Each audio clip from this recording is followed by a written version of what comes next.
Welcome. In this video, I'd like to show you how to log into NVG NetLab. So I'm going to put in my username here, which is going to be my UCSC email because I have all my other emails used for different things in NetLab. So I'll have to use something a little different here. And the default password that I should give you before class. In this case, it's actually Perlman. So I'm going to log in here and I'm going to close that. Okay, so the first thing it's going to ask me is, what would I like my password to be? So change the default. Okay, submit. Hopefully I got them both right. No, I'm not going to save that.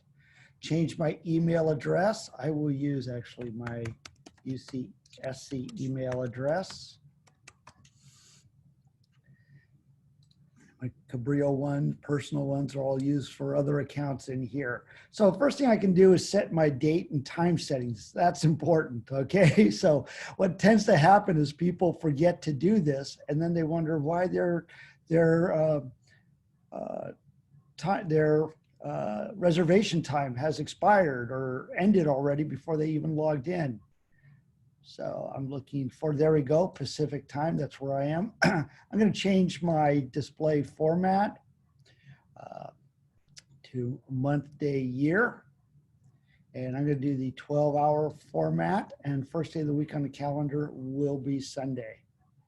Okay, so I'll submit that. Okay, my new account is now ready to use. By the way, I can change those things. If I go up here to settings, I can make those changes there. All right, it's telling me that right now I don't have any scheduled lab as reservations. Let's go ahead and change that. So I'm going to schedule a lab for myself. You can also work with somebody remotely, but let's go ahead and just do it for ourselves. And I've been enrolled in 2 classes, my IPv6 class at Cabrillo and my UCSC class here. So I'm going to do my UCSC class as a demonstration for this one. So let me click on that. Now, sometimes it's going to show me more than one pod, set of pods. For this one here, and you'll have to check what pod I have selected for whatever lab exercise. We're going to do the CCNA RS ITN version 6 map English pod. So I'm going to select that. And you're going to see that there's a list of labs here, okay, for that content. Okay, so what I'm going to select here is actually, let me make sure I get the right one here, is 6512, building a switch and router network. By the way, I can click over here and I can take a look and see what that lab topology is going to look like. Okay, I can also get even a preview of the lab. We'll do that once we get into the lab. But I'm just going to go ahead and select this. And it's going to show me that there's several pods available. This one here is not available until after 11. I'm going to select this one right here. Now, when I do this, notice that the start time's at 10 o'clock, but notice that the end time is 11 o'clock. So by default, it's only giving me, what, 50 minutes? Why not an hour? The last 10 minutes is reserved for the pod to reset itself. So you don't get those last 10 minutes. But I'm going to give myself a little bit more time here. I'll give myself till say 11:30. Okay. So it shows 1 hour and 20 minutes. The maximum amount of time you have just depends on how I set up the class. I typically allow at least 3 hours for a lab. Okay, I'm going to click submit here, and it says it's been scheduled. By the way, I'm going to come back to this here. This is going to start up here at 10 o'clock. It's not quite 10, but let me do a new lab reservation, at least show you while we're waiting on that one. Say I want to schedule another lab later. Maybe I want to schedule that same lab to work on it a little later as well. So I can actually schedule that same lab, and what I can do is go over here to the calendar and let's say, oh, you know what? Sunday is a good day for me.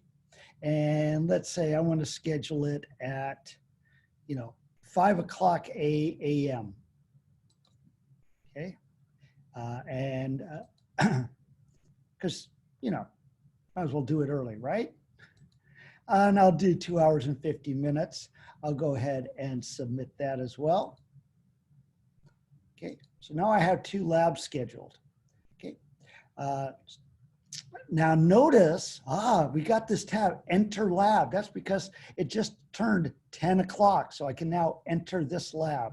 So when it's time to enter the lab, you'll get this little tab here. So let's go ahead and click that. And there's my part. Okay. Now, first of all, you're going to see if I click on, say, the router here, you're going to see it doing some things. Look down at the bottom, keyboard input disabled, automation in progress. So NetLab is initializing the routers and switches right now. So let's let it do its thing. Matter of fact, if I go to status, we can see the different devices. Yeah, they're coming up. Okay, so they're not quite up yet. Okay, we see our PCs are powered on. All right. Let's go back over, let's see, we've got topology, content. Here, this is where I could actually see the content for the lab.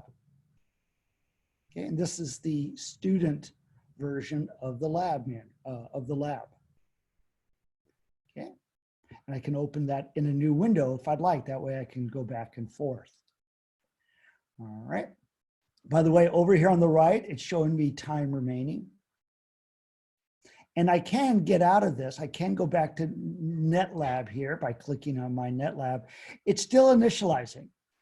Okay, so don't worry, it's not going to start over. Let's go back to enter lab. So it's still doing its thing. The switch usually takes the least amount of time, but it looks like it's still working. So yeah, see, keyboard input disabled. So it's booting up. While we're waiting for it to boot up, we have the PCs over here. Sometimes if the PC doesn't boot up, if it's not already on, you just go to status. You go over here, you can do power on or power off to turn it off and power on to turn it back on. Okay, pretty cool, huh?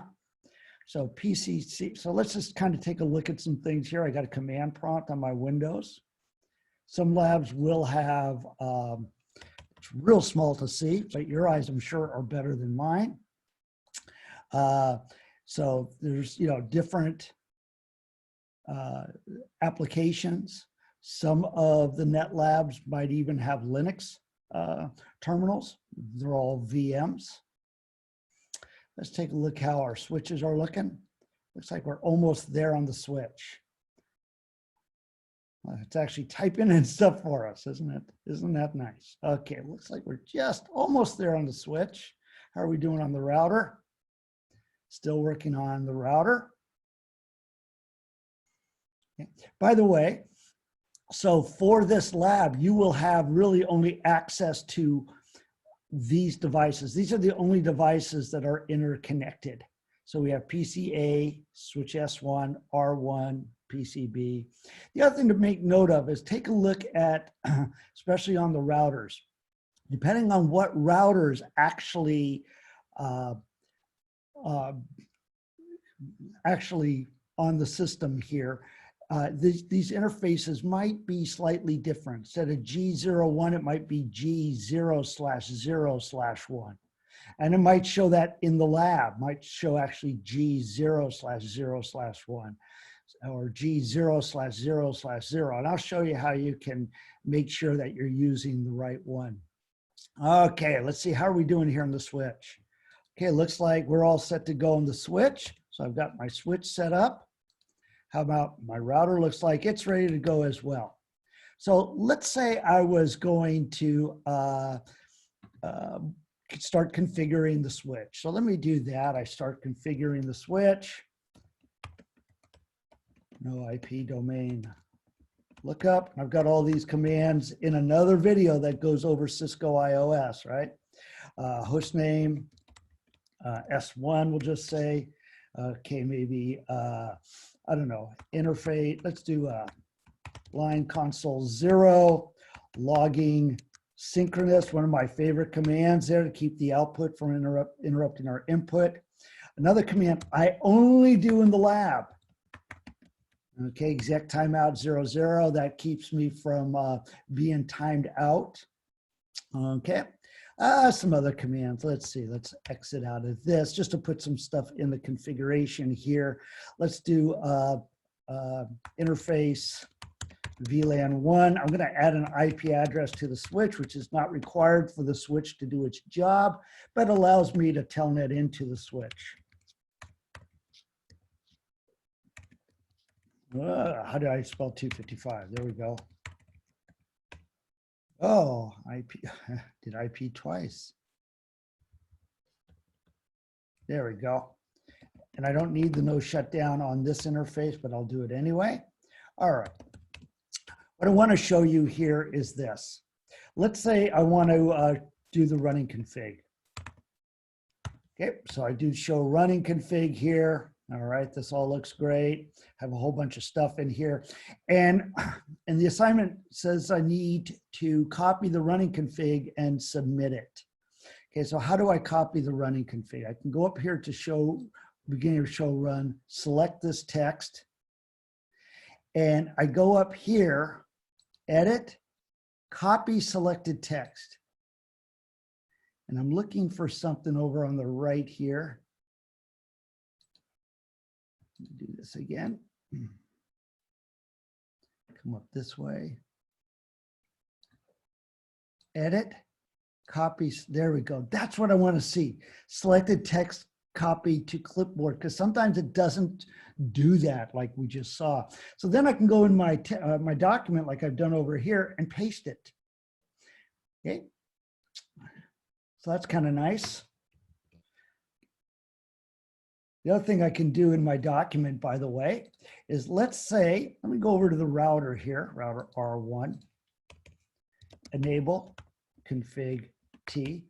I can also enter input. So let's say on the router, I'm going to do a series of commands, host name R1, no IP domain lookup.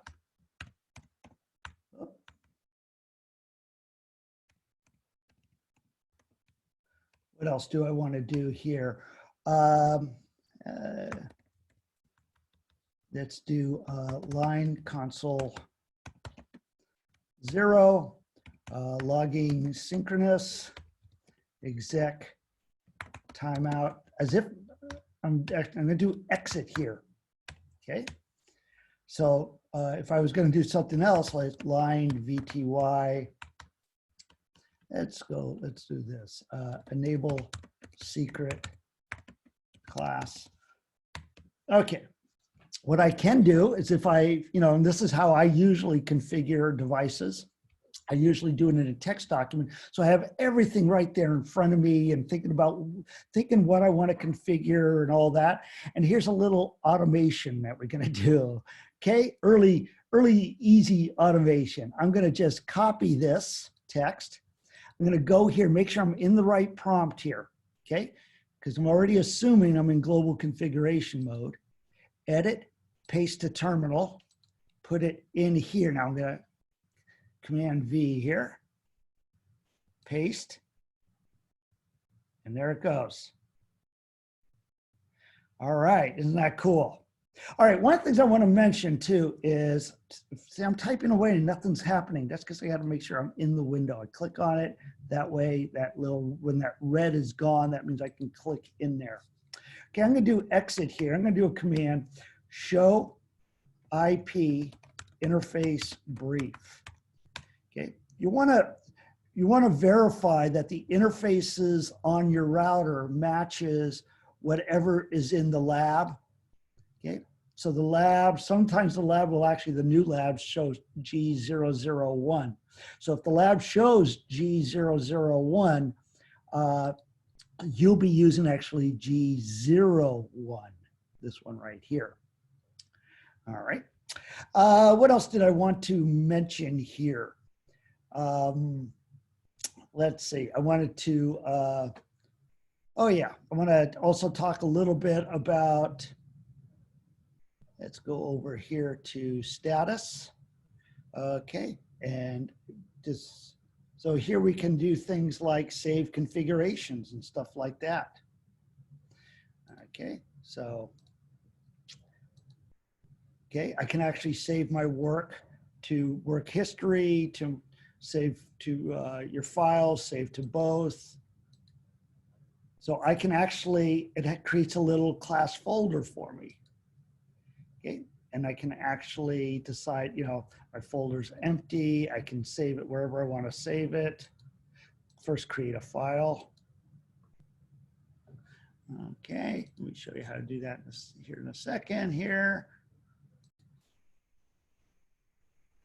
Okay, I had just paused it for a moment. It looks like I don't have it set up for this class.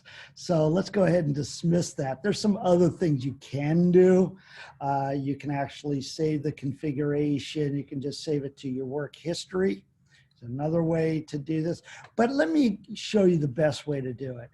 The best way to save your information is this. Just do what we just did. Copy your running config to your startup config.